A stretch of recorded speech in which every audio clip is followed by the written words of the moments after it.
Marty Schwartz here, GuitarJams.com. I've got a fairly easy but really cool sounding acoustic lesson for you, a way to spice up your playing a bit, maybe spark some new ideas. Basically all I did was one concept with one of the first chords everybody learns is a D major chord. So right there, D major chord. Yeah. And also I've got the website GuitarJams.com. You can go over there and check it out. DVDs, you can try it for free for 3 days. I have the lessons are all organized from beginner to advanced and different styles. It's really helpful, so you can go check that out. Plus it's funding these free lessons. Okay, so we take this D major chord. Whoa, almost dropped my guitar. That would be bad. So a D major chord, right? And this is a concept I have in other videos, but if you move that, just the notes that your fingers are on, if I moved it up a whole step, it's an E major chord. It actually goes up a letter. And then E to F in all of music is a half step. So if I move this D chord up a half step, it's now an F major triad 3-note chord. If I move it up another whole step, it's a G chord. Another whole step, it's an A chord. Another whole step, it's a B chord. And then B to C is a half step in music as well. So I move that up a half step, now I have a C chord.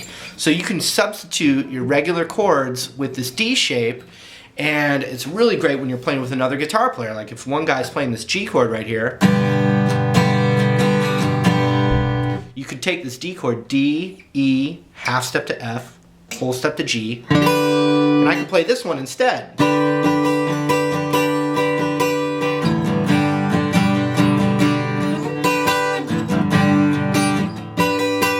Same chord, and they complement each other really well. But here's a little kind of embellishment concept off of that.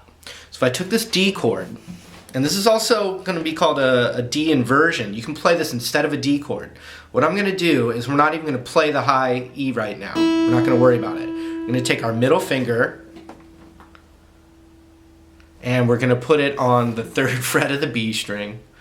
Just fooling around with you. Then index is going to go on the 2nd fret. Really pay attention to the fingers. Middle on the 3rd of the B, index on the 2nd of the G. Those two notes are the same from the D chord. But then what I'm going to do is I'm going to play my ring finger on the 4th fret of the D. Aha! That makes it different.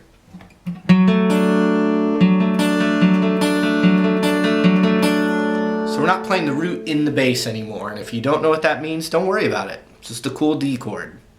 But then what I like to do is, instead of just with my index finger playing the 2nd fret of the G, I'm just going to kind of bar this little cluster here of the, you know, high E, B, G, and D. Then I get my middle finger right there. And then what I can do, that enables me to hammer.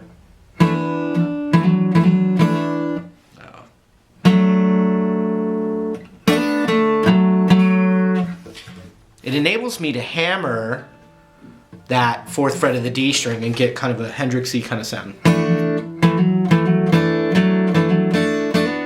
But then I can also hammer the G string as well as an embellishment, and this is all just a really cool sounding D chord. In fact, if I go into drop D, you'll hear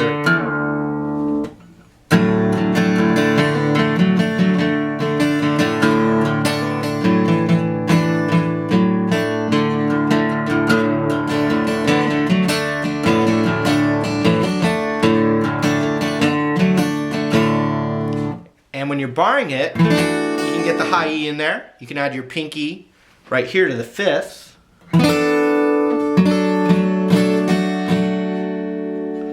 And then you can even figure out a way to get the 3rd fret of the high E.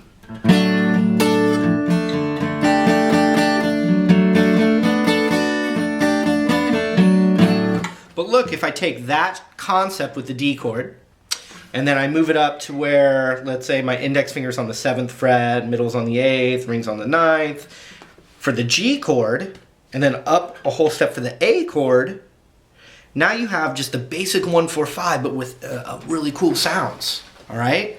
So I'll do one time, just, you know, basic concept. So we got D,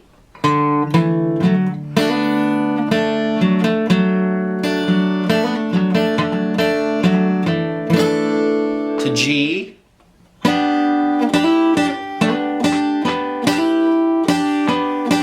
back to D maybe.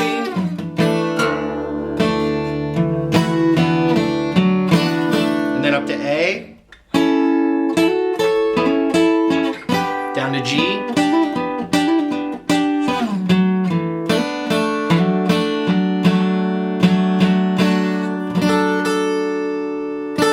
Let me zoom in and I'll just, so you can just kind of look at what I'm doing. I'm just improvising, but like taking very easy basic chords and making them way more expensive sounding, as I've used in old videos. So here we go, check this out.